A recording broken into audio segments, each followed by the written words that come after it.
विकी को हमेशा किस्मत ने उसकी मेहनत से ज्यादा दिया। पैदा हुआ एक बड़े घर में, मुंह में चांदी की चम्मच लेकर, और शादी भी की एक उससे भी बड़े घर में, सोने की चम्मच मुंह में लेकर। उसे मेहनत करने का शौक नहीं था, एक शौक था, वो भी घटिया शायरी करने का। उसकी हर बात शायराना ही होती थी।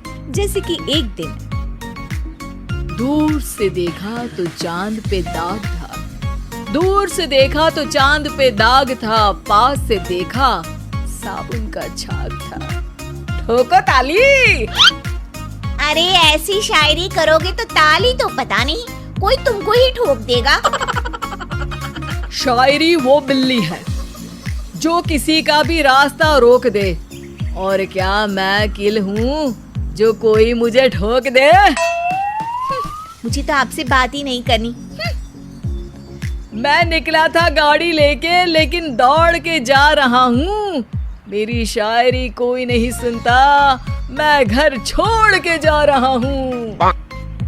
धीरे बोलिए जी, मम्मी पापा को पता चल जाएगा तो तुमको सच में तुम्हारे मायके भेज देंगे।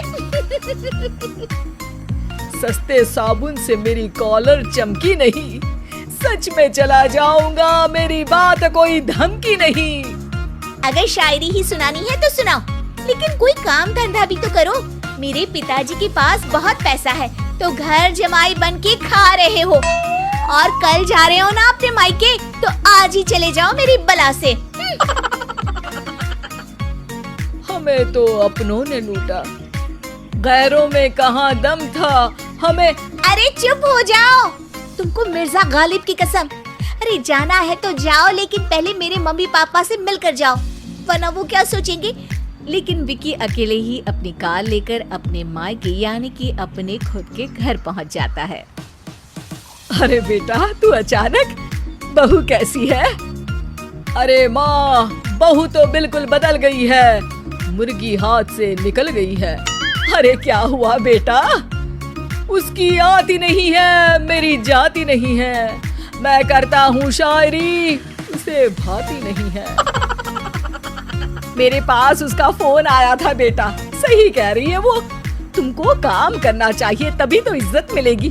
घर जमाई बनके सास ससुर के पैसों पर कब तक ऐश उड़ाते रहोगे? मेरी जिंदगी में हर तरफ से उंगली हो रही है, फोन पर मेरी चुगली हो रही है। अरे चुगली नहीं कर रही थी बहू, वो तेरा भला चाहती है बेटा। सूखे हुए कपड़े को भी गीला कह रहे हैं लोग, चुगली करने को मेरा भला कह रहे हैं लोग। ठोको ताली।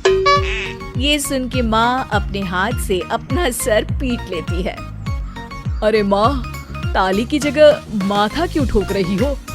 बेटा तू ना आराम कर, तेरे पिताजी भी आने वाले हैं, खाना लगा देती हूँ।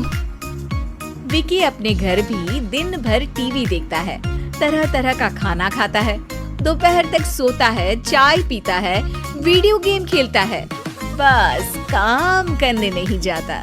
घर में नौकर चाकर है तो बिस्तर से हिलने तक की जरूरत नहीं पड़ती। कई बार तो विकी अपने नौकरों को बिठाकर शायरी सुनाता रहता। कब जाओगे बेटा? अरे कैसी बात कर रहे हैं डैडी, क्या आप मेरे फादर नहीं? आप मुझे भगाना चाहते हैं क्या? ये मेरा घर नहीं। अरे नहीं बेटा, तुम्हारा ही घर है, हम तो चाहते थे कि तुम यहीं रहो और मेरा काम आगे बढ़ाओ, लेकिन तुम ही चले गए घर जमाई बनने। अरे मेहनत तो गधे भी करते हैं, मैं अच्छी किस्मत लेके पैदा हुआ हूँ, मैं घर जमाई हूँ, ससुराल का फूल गेंदा हुआ हूँ।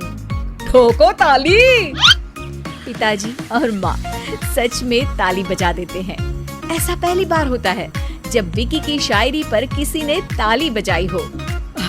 अरे आप लोग सच में ताली बजा रहे हैं? हाँ बेटा, तुम्हारे ससुर का फोन आया था, बोला जब तक घर जमाई जी कोई काम ना करने लगे हमारे यहाँ मत भेजना। अब तू तो काम करने से रहा और तुझे रहना भी है हमारे घर में ही, करेगा भी शायरी ही, और बार बार ठोको ताली बोलेगा तो आदत डाल ही लेते हैं ताली ठोकने की। विकी उसी वक्त खड़ा होता है और बहुत गुस्से में सीधे ससुराल के लिए निकल जाता है। फिर से आ गए? लेकिन सुमन को देखते ही विकी पिघल जाता है। अब सुमन, आई एम सॉरी, आज से ना मैं सिर्फ शायरी ही नहीं बल्कि काम भी करूंगा। तुम अपने ऑफिस में बात कर लेना, कोई भी मेहनत का काम कर लूंगा। मैं घर जमाई बन के रहूंगा लेकिन काम करूंगा और इज्जत से रहूंगा। मतलब सिर्फ तुम नहीं आए हो, तुम्हारे साथ तुम्हें अकल भी आ गई है। मैं अपने कारखाने का मैनेजर बनाता हूँ तुमको, कल से मेरे साथ चलना वहाँ। थैंक यू ससुर जी। थैंक यू से काम नहीं चलेगा, एक शायरी सुनानी पड़ेगी। जरूर। ससुर के पास पैसा होते भी मेहनत जिसको भाई है, वही सच्चा दामाद है, वही अच्छा घर जमाई है। ठोको ताली। सब विकी की शायरी पर ताली ठोक देते हैं। शिक्षा, जब किस्मत आपको बहुत सारा दे दे तो उसकी कद्र करनी चाहिए और मेहनत करना कभी नहीं भूलना चाहिए।